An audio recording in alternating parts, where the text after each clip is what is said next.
On parle de bibliothérapie pour l'été, parce que l'été est propice à l'introspection, au questionnement, à l'envie d'explorer d'autres horizons, de nouvelles théories, de nouveaux concepts, de nouveaux principes, de nouvelles méthodes aussi. C'est des livres vraiment que j'ai lus, c'est ma bibliothèque personnelle, donc ils sont sortis de là. AVS avec Philippe Robichon. À votre santé. Bonjour, bienvenue. Bon matin. Voilà, bon matin, vous l'avez entendu. Bon matin, bah oui. Karima Chadibaou est avec nous, psychothérapeute, coach parental et familial, avec la tête à l'envers aujourd'hui. Donc, si cette émission est à l'envers, vous commencerez par la fin et vous pouvez la réécouter depuis le début. Ça devait vous arriver. On aime bien. Alors, vous savez, Philippe, moi j'aime bien ne pas être dans les routines et dans les habitudes, et j'aime bien des fois chambouler les choses. T'as vu, là vous êtes. Alors des fois c'est moi qui déclenche ça, et d'autres fois je le subis, comme aujourd'hui par exemple. Donc du coup ça va pas comme je le souhaite. Voilà. Mais je sais que vous allez donner le meilleur de vous-même. Oui, ça c'est clair, Philippe. D'abord parce que le meilleur de soi. Vous êtes venu avec votre boîte à outils. Oui. Et c'est notre bibliothérapie du trimestre, car comme vous le savez, la lecture c'est thérapeutique et certains livres le sont encore plus.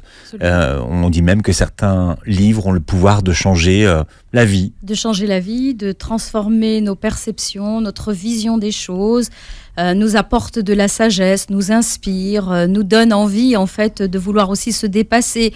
Donc là, on parle de bibliothérapie. Pourquoi ? On va le réexpliquer. C'est la troisième, je crois, de cette année, il me semble. Donc pour l'été aussi, parce que l'été est propice à pouvoir Montrez-moi avec vos mains. Je sais, c'est pas radiophonique. Énergie. Non, Philippe. Bronzer. Non, arrêtez. Moi, j'aimerais bien être sur la plage en train de bronzer avec un bon livre. Montrez-moi. Et d'ailleurs, celui-là. On va commencer avec celui-là. Bibliothérapie. Donc, l'été propice à l'introspection, au questionnement, à l'envie d'explorer d'autres horizons, à l'envie de découvrir de nouvelles théories, de nouveaux concepts, de nouveaux principes, de nouvelles, en fait, méthodes aussi. Donc cette bibliothérapie de cet été, elle va parler aussi beaucoup pour les ados aussi, pour les parents d'ados, pour les accompagner. On a fait plusieurs émissions sur la confiance en soi, sur l'estime de soi. Donc c'est des livres qui ont été aidants pour moi. Donc c'est des livres vraiment que j'ai lus. C'est ma bibliothèque personnelle. Donc ils sont sortis de là.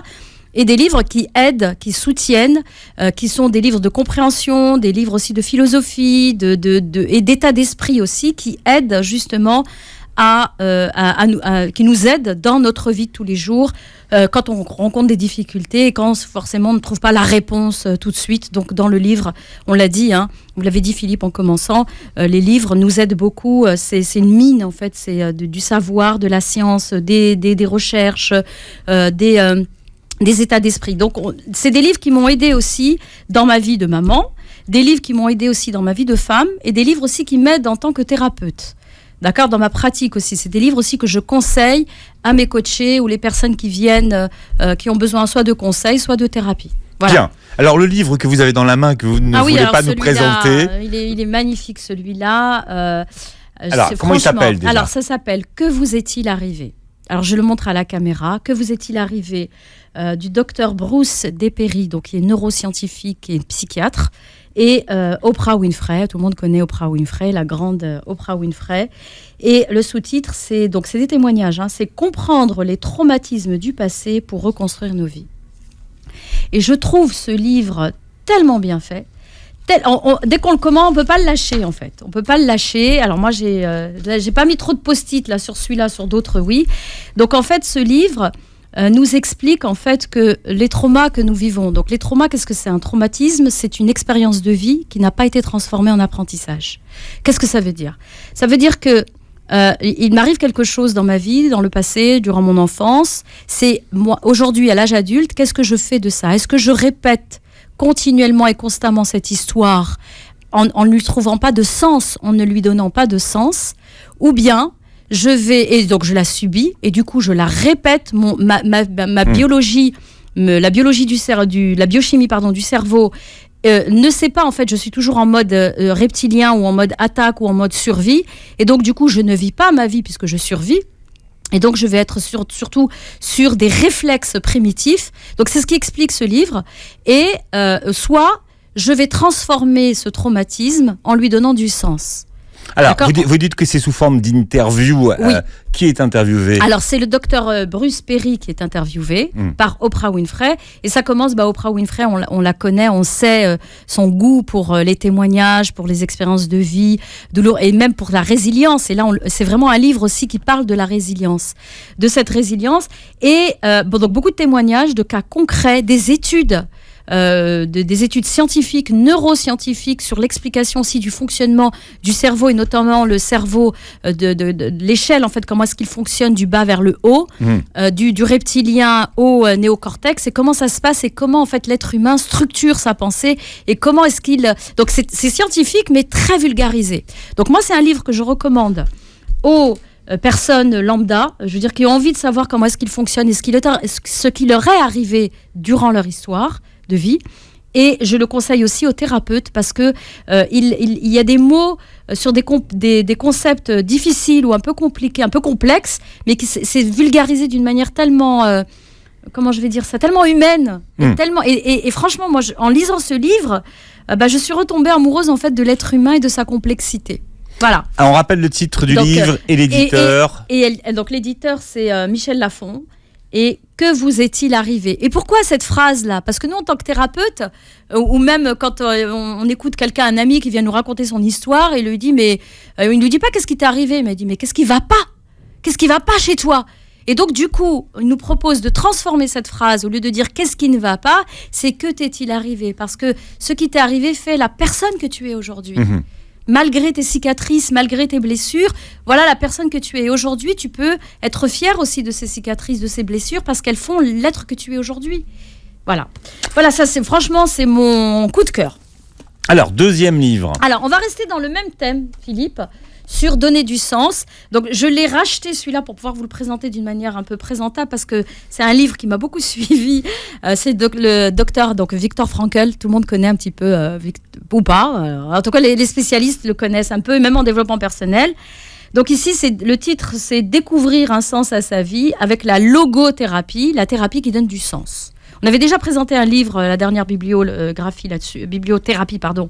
Voilà, donc c'est un livre aux éditions J'ai lu, Bien-être. Donc c'est en poche, donc c'est ça va. C'est en poche, voilà, il fait 6,70 €. Alors la logothérapie, c'est quoi ? Alors la logothérapie, c'est la thérapie en fait qui donne du sens. Quand il nous arrive quelque chose, et donc notamment le docteur Viktor Frankl ici parle de ce qui lui est arrivé à lui, justement. Que vous est-il arrivé, pour faire rebondir un peu sur le livre d'avant, il explique en fait, lui il a vécu, il a été dans les camps de concentration, donc il est autrichien, je crois qu'il est d'origine autrichienne, il me semble. Oui, voilà, c'est ça. Et il est décédé en 1997, donc de 1905 à 1997. C'est un monsieur qui raconte en fait avec son témoignage son histoire, comment lui il a survécu en donnant du sens à ce qui lui arrive. Et souvent, ce qui se passe quand on vit un problème et quand on est dans une situation difficile ou délicate, on n'arrive pas à trouver le sens. Pourquoi ? Parce qu'on est très souvent aux prises avec des émotions qu'on n'arrive pas à réguler, qu'on n'arrive pas à faire circuler et à évacuer. Et donc, au niveau de notre cortex, le néocortex, on n'arrive pas à trouver du sens, c'est-à-dire à analyser et à dire, OK, il m'est arrivé ça parce qu'il y a eu ça, ou il y a eu ça, il y a eu ça. Voilà où ça m'amène. Et la logothérapie nous aide en posant certaines questions spécifiques pour justement trouver le sens et dire, ah oui, ça... c'est la conséquence de ça. Et comment je peux faire pour m'en sortir ? Mais est-ce qu'on trouve un sens au moment où la chose est en train de se passer, ou on le trouve un peu après ? Alors, on le trouve un petit peu après, mais là, ce qu'il nous propose dans ses livres, la plupart de ses livres, le docteur Frankl, il nous propose en fait de faire cesser un petit peu ces ruminations et ces pensées parasites qui nous empêchent en fait et qui sont comme des mauvaises herbes. Vous savez, quand vous avez un jardin qui empêche la belle fleur, la belle plante de s'épanouir et de grandir, d'accord, et de s'élever. Et il nous propose comme si de faire un temps d'arrêt et de dire attends, ce qu'il m'arrive là, je suis en train de survivre. Parce que souvent, la personne, quand elle est aux prises avec ses émotions, elle est au pilotage automatique. Elle est soit en mode attaque, soit elle est en fuite, dans le déni, soit elle contre-attaque. Mais finalement, elle ne prend pas le parti de « Ok, ce qui m'arrive là, En quoi c'est important ce qui m'arrive là? Qu'est-ce qui se passe ici? Oui, comment je peux voir le côté positif? Et c'est un des pères aussi de la psychologie positive, hein, de dire, au lieu de regarder le drame qui est en train de se jouer, pourquoi? Au lieu d'être dans des pensées, dans des pulsions thanatos, donc de mort, je vais plutôt m'orienter vers la vie et vers des pulsions de vie et dire, ok, même si je suis emprisonnée, même si je marche sur la tête aujourd'hui. Alors moi, c'est un petit exercice que j'ai fait aujourd'hui, parce que depuis ce matin, on l'a dit, je marche sur la tête. C'est pas la tête à l'envers. Voilà, je marche sur la tête. Ok, comment est-ce que je peux reprendre un sens? Et il y a une parole, on avait présenté la dernière bibliothérapie, le livre de Soufi Mon Amour de Elif Shafak, donc, qui raconte l'histoire de Rumi et la rencontre de Rumi avec Shams de Tabriz. Et une des leçons, il y a 40 leçons de Shams, une des leçons, il dit, qui te dit que ce sens dans lequel tu es maintenant n'est pas meilleur que celui dans lequel tu étais avant? C'est-à-dire que l'être humain, il ne cesse de juger tout ce qui lui arrive. Il ne peut pas s'empêcher de le faire. Puisque je ne peux pas m'empêcher de le faire, autant juger les choses d'une manière qui soit positive et qui soit aidante pour m'aider à sortir de ce que je vis. Avec Karima Chadib-Baou, vous savez, tous les trimestres, on a des bibliothérapies, des livres qui font du bien. La lecture, c'est un rendez-vous avec soi-même, d'ailleurs, tous les jours. Ça, c'est bien quand on a un bon livre. Ah, c'est le retrouver, là. Un temps pour soi. Un temps pour soi, exactement. Et puis, ce lien particulier avec le livre, de l'avoir dans les mains, de le tenir, de chercher. C'est pas pareil. La tablette, rien à faire. Bon, non, j'ai plein c'est pratique pour bosser, mais après, dans la vie, c'est pas pareil. Le rapport au livre est pas le même. Vous avez changé de lunettes? Non. Non? Non, j'ai juste rajouté un petit... Ah oui, un petit cordon, enfin un truc avec des pierres. parce que vous n'en aviez pas assez. Non. Ah, c'est ça. Oh là là. Oui, non, vous avez raison. Franchement, les auditeurs et auditrices vont me prendre, ils vont dire, mais c'est quoi cette vous regarderez la vidéo. Non, mais c'est vrai. Pour ceux qui l'ont pas encore remarqué, je suis une personnalité atypique. Donc voilà, comme ça. Exactement. Bon, voilà. C'est dit. Qu'est-ce que vous avez dans les mains, Karima? Non, alors ce livre, pour continuer donc sur, une fois qu'on a donné du sens, que m'est-il arrivé? Donc vraiment, je l'ai construite comme ça, cette bibliothérapie. Alors là, c'est un couple que j'aime beaucoup, Marie-France et Emmanuel Ballet de Coq-Remo, qui organise des séminaires dans toute la France, donc ce livre qui s'appelle Réveiller vos ressources intérieures et libérer votre enfant intérieur. Donc c'est un livre pour faire face aux aléas de la vie, voilà, en sous-titre, et c'est chez Albin Michel. Voilà, et donc ce livre, moi je le trouve magnifique. Pourquoi? Parce qu'il nous explique de la théorie sans nous saouler. Voilà, je vais le dire comme ça. Et qu'en plus, il y a plein d'exercices. Alors, en plus, sur les enfants intérieurs, sur l'enfant intérieur, il y a des livres qui sont plus ou moins réussis. Hein, je veux dire, bon. Oui, entre ceux qui sont un peu trop New Age et un peu trop chamaniques, j'en parlerai tout à l'heure, qui pour moi, moi j'ai ma limite, j'ai ma dose. Non, vous avez raison. Voilà, il y a certaines choses sur lesquelles je suis pas très à l'aise avec du tout. Donc voilà, je préfère le partager. Mais c'est une tendance qui se vend bien aussi. Oui, une tendance qui se vend bien, je suis d'accord. Pourquoi? Parce que il y a quelque chose de l'ordre du nouveau, de différent, d'atypique, de pertinent aussi parfois. D'accord. Donc ce livre-là, franchement, il y a de super exercices pour développer aussi notre créativité, devenir aussi son propre parent. Quand on parle de l'enfant intérieur blessé, de trouver son parent intérieur. Qui lui va être un parent nourricier. Donc il y a beaucoup d'exercices là-dessus. C'est pas leur best-seller celui-là. Alors tout le monde ne sait pas, Karima, pardon de vous couper, mais c'est vrai qu'on a tendance, nous, parce que on a fait beaucoup d'émissions déjà sur le sujet, et puis vous êtes une spécialiste des enfants intérieurs, mais qu'est-ce que c'est pour ceux qui nous écoutent et qui ne savent pas encore ce que c'est que l'enfant intérieur? Alors l'enfant intérieur, c'est-à-dire l'enfant blessé, en fait, c'est une théorie en fait qui est de la psychologie qui parle en fait, qui part du principe que le moi est un et indivisible. D'accord, mais à l'intérieur de moi, il y a plusieurs parties de moi. Et notamment, il y a beaucoup de modèles en psychologie, des grilles de lecture qui nous aident en fait à mieux se connaître à travers ces différentes dimensions du soi. Il y a le moi, le surmoi. Freud parlait du moi, du surmoi et du ça. Carl Gustav Jung parlait du persona, donc le masque social que l'on va porter, de l'animus et l'anima, le côté féminin, le côté masculin, d'accord. Et d'autres, et notamment l'enfant intérieur, vient de Eric Berne. le père de l'analyse transactionnelle, qui lui nous explique en fait qu'il y a les différentes, il appelle ça l'égogramme, les différentes instances du moi. Il y a le parent, et le parent peut être nourricier ou normatif ou critique. Il y a l'adulte, celui qui a comblé ses besoins, qui est à l'écoute de ses besoins et pour qui il arrive à les exprimer, à les réguler. Et puis, il y a l'enfant à l'intérieur de nous. Cet enfant, soit un enfant blessé, soit l'enfant rebelle, soit l'enfant spirituel ou lumineux. Donc, cette théorie vient de là, de cet enfant. L'enfant, nous venons d'une histoire. De l'enfant que j'ai été va conditionner un petit peu l'adulte que je vais devenir plus tard. D'accord ? Et dans les communications que nous avons, les interactions que nous avons les uns avec les autres, il y a ces différentes postures. Soit je peux parler, quand on dit que quelqu'un t'infantilise, c'est que probablement il s'est positionné en tant que parent et qu'il t'a mis, toi, en position d'enfant. Et donc, du coup, il y a une interaction et une transaction qui n'est pas équilibrée. Bref, je ne vais pas rentrer là-dedans parce que ce n'est pas le but, mais juste de dire que ce concept vient de là, de cet enfant, et cet enfant doit grandir et doit en fait apprendre à devenir autonome et à exprimer en fait ses besoins, à exprimer aussi cette créativité qu'il a naturelle pour devenir cet adulte épanoui et voilà. Oui. Et donc ce livre vous aide, il y a beaucoup d'exercices parfois là-dedans. On convoque notre enfant intérieur. Oui, exactement. Il se rappelle à nous et certains de nos comportements sont hérités de cet enfant. Et si c'est un enfant qui a été brimé, un enfant à qui on n'a pas autorisé en fait à s'exprimer, à s'affirmer, va faire un adulte qui va plutôt être mal à l'aise. Et souvent dans des situations, moi je le vois quand j'accompagne des personnes au niveau professionnel, dans des changements de carrière, où je vois que c'est l'enfant intérieur qui est là, qui ne s'est pas autorisé, il pense qu'il ne mérite pas, ou qu'il n'est pas capable, ou que c'est pas possible pour lui.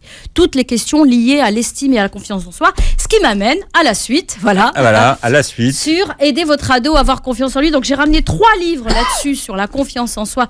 Donc je rappelle le titre, Réveillez vos ressources intérieures, du couple Marie-France et Emmanuel Ballet de Cocromo. Alors, c'est vrai qu'on a fait il y a 15 jours une émission sur comment aider son enfant à avoir confiance en lui-même. Alors, il y a la vidéo qui est en ligne, il y a beaucoup de commentaires déjà sur cette émission. Exactement. Et ces livres-là m'ont aidé, moi, personnellement, dans ma vie de maman, mais aussi m'aident en tant que praticienne et en tant que psychothérapeute pour aider justement les ados. Alors, celui-là, vous le voyez, il est bien annoté. J'ai laissé comme ça, je n'ai pas osé enlever. Donc, celui-là est le livre de Christiane Larabi. Il craque presque la boutique tellement il est... Et puis l'odeur, aux éditions Inter-éditions de Christiane Larabi, Aidez votre ado à avoir confiance en lui, comment garder le contact et l'encourager efficacement. C'est plein d'exercices, de BD, des techniques, franchement, plein de pistes. Et vous dites ça avant que ce soit la mode de faire des livres comme ça. Maintenant, aujourd'hui, c'est la règle. On met des dessins, des graphiques, mais là, mais à l'époque, celui-là, il a... Exactement, il est ancien. Celui-là, j'ai pas la date de quand est-ce qu'il a été déjà édité pour la première la couleur, fois, je dirais 2005. Oui. En 2005. 1850 à la couleur. Non, Philippe, mais non. Donc, on parle de l'estime de soi. Qu'est-ce que c'est que l'estime de soi ? Parce qu'on mélange tout, l'estime de soi, la confiance en soi, l'affirmation de soi, l'image de soi, tout ça. Là, on explique ce que c'est que l'estime de soi, c'est-à-dire la valeur personnelle et comment aider notre enfant à aller toucher à cette valeur personnelle, à cette brillance avec laquelle il vient au monde. Dès son arrivée. Donc, il y a pas mal de petits protocoles, exercices. Par exemple, un petit exercice là pour ancrer la confiance en soi, comment ça se passe. Et tout est expliqué, tout est super bien détaillé. Moi, je trouve que franchement, et puis c'est basé sur les neurosciences affectives et cognitives. Donc voilà, moi, c'est un livre vraiment que je recommande. Celui-là, achetez-le et gardez-le. Il explique aussi la pyramide des besoins de Maslow. Alors, Inter-édition, il ne doit pas être facile à trouver, celui-là. Alors, je ne sais pas s'il a été réédité ou pas, mais... Celui-là, il doit commencer à être un peu compliqué à trouver. Alors, mais dans ce cas-là, on peut aussi les retrouver en numérique, en version numérisée. Ou d'occasion. Ou d'occasion, exactement. Voilà. Alors, on continue avec Bruno Hurst. Alors, moi, j'aime beaucoup ce monsieur. Bruno Hurst, c'est lui qui a développé, en fait, vous savez, toutes les différentes, vous me connaissez, les intelligences multiples. Il a écrit des livres Apprendre à apprendre, comment fait l'enfant pour apprendre, qu'est-ce qu'il mobilise au niveau, parce que vous savez qu'en France, d'ailleurs, après je suivrai avec tous les livres qui sont en rapport avec les troubles de l'apprentissage. En France, le métier de psychopédagogue n'existe pas. Vous savez, il n'y a qu'en France où ça n'existe pas, aux États-Unis, au Canada, en Angleterre, mais votre fille, en Belgique. Elle n'était pas en train de faire. Mais ma fille est en train de faire. En train de faire un cursus de psychopédagogue. Exactement, parce que le métier comme ça n'existe pas et l'enseignement à la faculté n'existe pas. Et on est obligé de faire des modules de psychologie, des modules de sciences de l'éducation, des modules de sociologie et de modules peut-être aussi même de médecine pour pouvoir justement voir comment le cerveau fonctionne et l'orthophonie notamment. Alors, on essaye un peu en France de basculer vers ce qu'on appelle l'orthopédagogie, pour expliquer comment fait un enfant pour apprendre. Et personnellement, quand ma fille cadette, dyslexique, j'ai déjà dit, avait ces difficultés-là et qu'on n'arrivait pas encore, j'étais pas tombée sur le bon orthophoniste pour pouvoir diagnostiquer ce qui se passait en elle. Elle avait à l'époque 7 ans. Moi, j'avais senti ça dès l'âge de 4 ans. Et donc, les livres de Bruno Ours m'ont beaucoup aidée. Pourquoi ? Parce qu'avec les intelligences multiples, de découvrir en fait qu'il n'y a pas que l'intelligence logico-mathématique et l'intelligence linguistique chez nos enfants, mais qu'il y a aussi 7 autres intelligences. D'accord ? Et donc, j'aide mon enfant à développer son estime de soi. Ça en fait 9 en tout, hein, c'est ça ? En 9, oui. On a rajouté l'intelligence spirituelle maintenant. Et donc, avec des exercices pareils, développer le sentiment de compétence chez l'enfant. Donc on parle ici des 4 niveaux de confiance, la confiance en soi, la confiance intérieure, la confiance sociale, la confiance en ses compétences. Donc toujours avec des exercices, j'aime beaucoup ces livres, c'est vraiment un livre-outil, hein. Voilà, avec plein de petites idées de caisse à trésor pour pouvoir développer justement cette estime de soi. C'est chez qui ? Et c'est chez Erol. D'accord, Erol Édition. Donc j'aide mon enfant à développer son estime de soi. Et j'enchaîne avec, j'aide mon ado à se prendre en main. Alors celui-là, il est plein de café aussi. J'ai beaucoup travaillé avec. Et celui-là, c'est Madame Emmanuelle Guillamon-Juglar. Donc, c'est aux éditions Erol aussi. Et ce qui est génial, j'aide mon ado à se prendre en main, c'est-à-dire elle a les 5 doigts. Et chaque doigt représente une compétence, représente un thème sur lequel on travaille. Donc, déjà, pour retenir ça, et l'ado peut prendre le livre tout seul et travailler avec. Par exemple, le pouce, je m'arrête et je me requinque. L'index, je fais le vide. Le majeur, je reconnais mes qualités. L'annulaire, je fais alliance avec moi-même, parce que j'aime cette phrase. Et l'auriculaire, j'écoute mes attentes. Et du coup, donc c'est une maman, Emmanuelle, elle a 4 enfants. Elle a vécu au Japon, donc elle est dans la multiculturalité, je vais dire ça comme ça. Et donc avec des exercices, des méthodes pour préparer un examen, pour préparer un oral, pour booster sa motivation. Bref, c'est un bouquin, moi je le recommande vraiment, vraiment, vraiment. Voilà, vous savez, régulièrement avec les saisons, nous vous proposons des bibliothérapies avec Karima Chadibahou.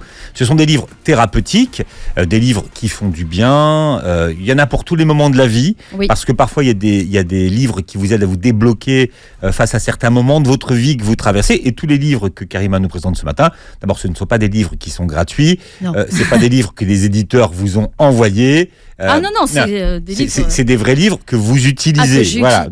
Que j'utilise, que j'ai utilisé, que j'ai dans ma bibliothèque. Que vous lisez, que vous utilisez. Parce que souvent, parfois, enfin, je dis pas souvent, mais dans des émissions, on vous propose des livres, mais les gens ne les ont même pas lus. Ah oui. Et donc, c'est compliqué parce que c'est pas vraiment des outils. Quand on les achète, après, on retrouve pas du tout la promesse client. Exactement. Comme on dit. Et là, c'est vraiment, je partage de mon expérience et c'est aussi un témoignage de ma part. Hein, donc, c'est.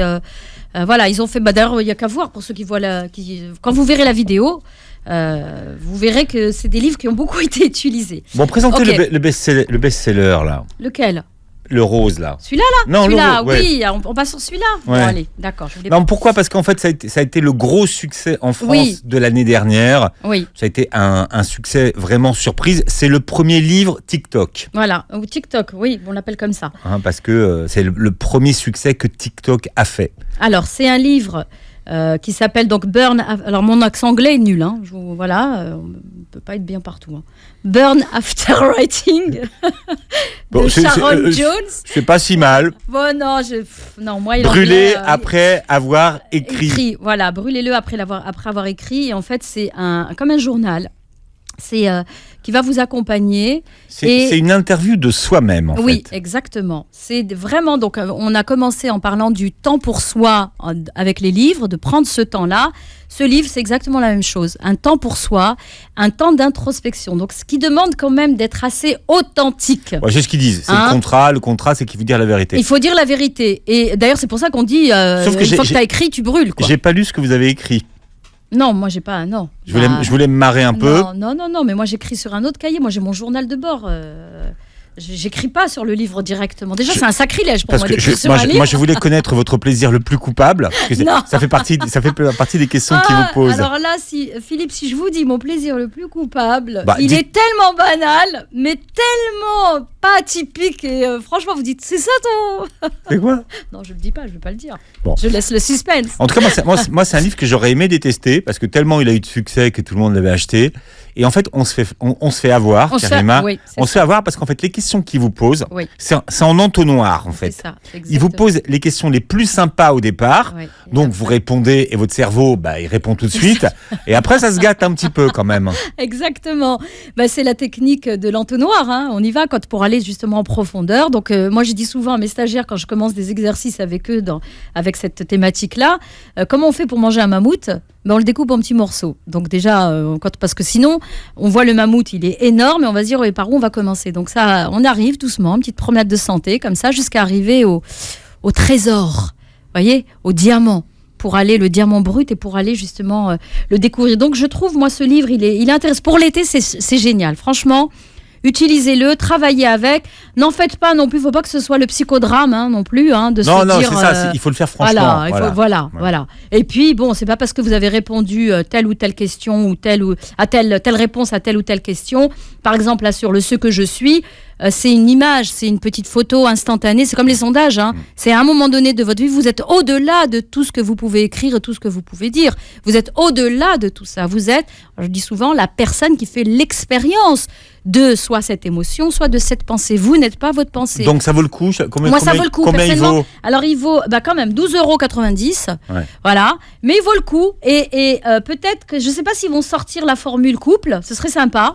Parce que franchement, on se marrerait bien. Ouais. Voilà. Alors, il y a plusieurs couleurs, vous allez voir. Ils ont poussé le marketing. C'est l'éditeur Guy Trédaniel. Ah oui, c'est lui? Non. Édition Contredire. Oui, mais vous avez marqué que l'auteur est même pas sur la couverture. Ah oui, il est pas. Mais en fait, ça a été racheté par Guy Trédaniel qui a eu les droits en français. Bon, et pourquoi? Parce que Guy Trédaniel, c'est juste un éditeur qui est complètement ovni. Absolument. C'est lui qui a eu les droits de... Il n'y a pas eu une interview, voilà. Et ils ont fait un succès incroyable, donc voilà. C'est mérité. Ensuite, alors, il y a un livre aussi, celui-là, pour moi, c'est un best-seller aussi. On en a parlé une fois dans une émission sur la gratitude, et j'avais parlé de ce livre. Franchement, il est très bien fait. Donc, ça s'appelle « Les 3 émotions qui guérissent », qui sont donc la gratitude, l'amour et la foi, de Emmanuel Pascal. Et ce livre-là, franchement, très intéressant, avec des exercices à chaque fois, des notions. On parle de bienveillance, on parle de l'honnêteté, on parle de toutes, en fait, les caractéristiques. Et ce que j'aime bien, c'est que c'est présenté, la valeur est présentée comme une marguerite à l'intérieur, d'accord? Par exemple, l'amour et toutes les pétales, en fait, les pétales de l'amour sont représentés et ensuite exprimés ici, expliqués avec un peu de concept, un peu de principe, et avec des exercices derrière. D'accord? Donc, c'est pas uniquement une théorie, c'est aussi une mise en pratique. Donc là, par exemple, sur l'amour, vous avez dans l'amour l'honnêteté, le respect, le service, la compréhension, la bienveillance, la compassion, le partage, le don de soi, la tendresse, le pardon, l'attachement et l'amour inconditionnel et la politesse. Et donc, cette fleur, comment vous la faites vivre en fait au jour le jour? Où est-ce que vous êtes le plus à l'aise? Avec quoi vous êtes le moins à l'aise? Qu'est-ce que vous avez réussi à développer? Qu'est-ce que vous avez le plus de mal à développer? Et donc du coup, c'est un travail qui vous accompagne en fait et qui est évolutif. C'est-à-dire que vous partez d'un point de départ pour arriver, vous pouvez tester et jauger, voir où est-ce que vous en êtes, par exemple vis-à-vis de la gratitude. Où est-ce que vous en êtes? D'accord? Dans l'acceptation, où est-ce que le lâcher prise, où est-ce que vous en êtes? Donc ça vous permet vraiment de pouvoir évaluer et de voir votre niveau d'acceptation, votre niveau de pardon. Donc du coup, c'est vraiment un livre qui vous aide. J'espère qu'il y aura le cahier d'exercice qui va être fait.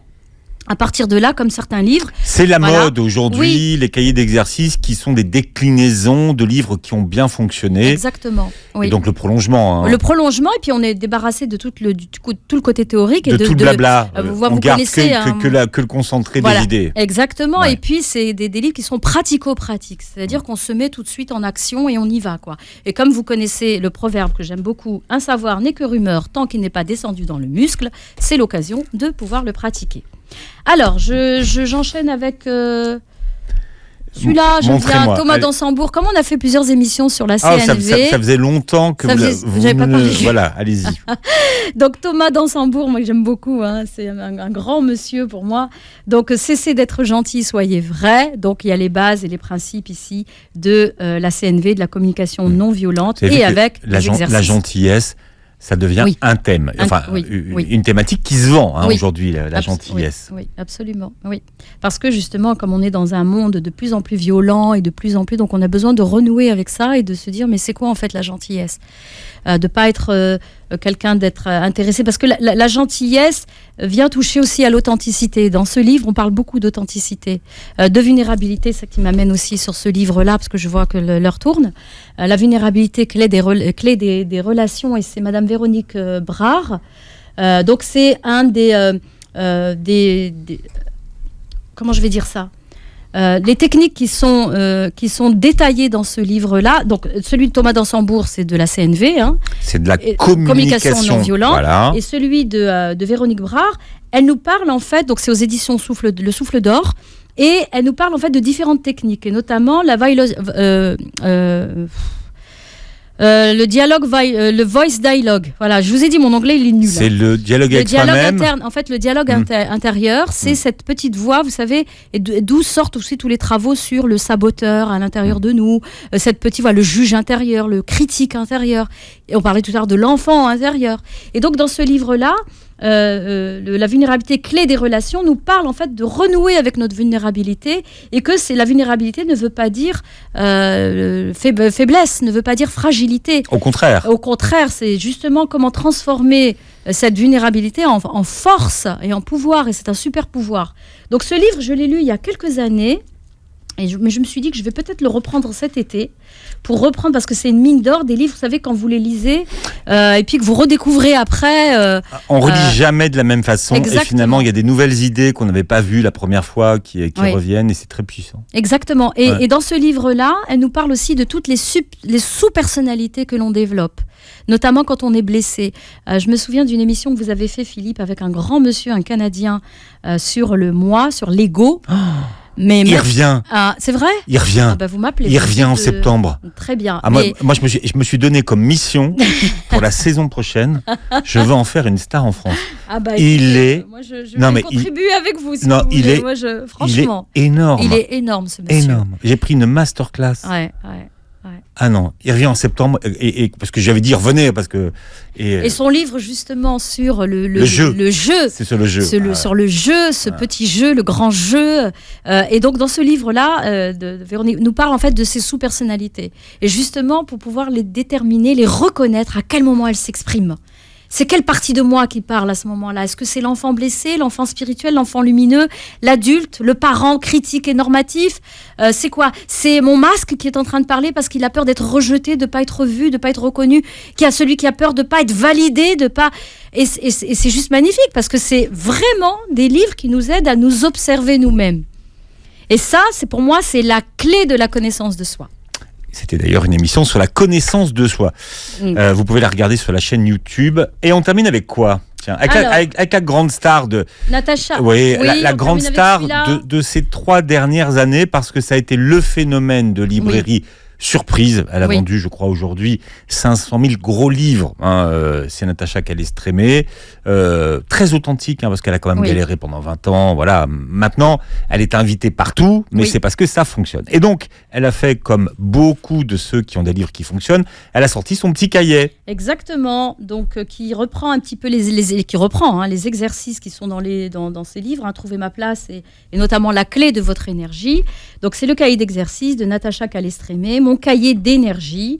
Voilà. Parce que le précédent best-seller était sur l'énergie. Sur l'énergie, justement. La clé de votre énergie, et le dernier, c'est trouver ma place. Donc, ce cahier, alors... Je vous l'ai offert. Oui, vous me l'avez offert. Dans ma grande générosité, vous me connaissez. Merci, Philippe. Voilà, alors moi, je suis partagée, Philippe. Je suis partagée, pourquoi ? Parce que il y a trop de rituels pour moi. Après, bon, parce qu'elle a 26 protocoles qu'il faut appliquer. Qu'il faut appliquer, et qui, avec... bon, je vais le dire, le livre est bien fait, il y a de belles super, photos, de belles des couleurs, ça fait du bien aux yeux, ça, c'est régénérant et ressourçant. Maintenant, les protocoles, ouais. Mais moi, je ne suis pas une fan totale. Voilà, je préfère le dire, je suis authentique, Philippe.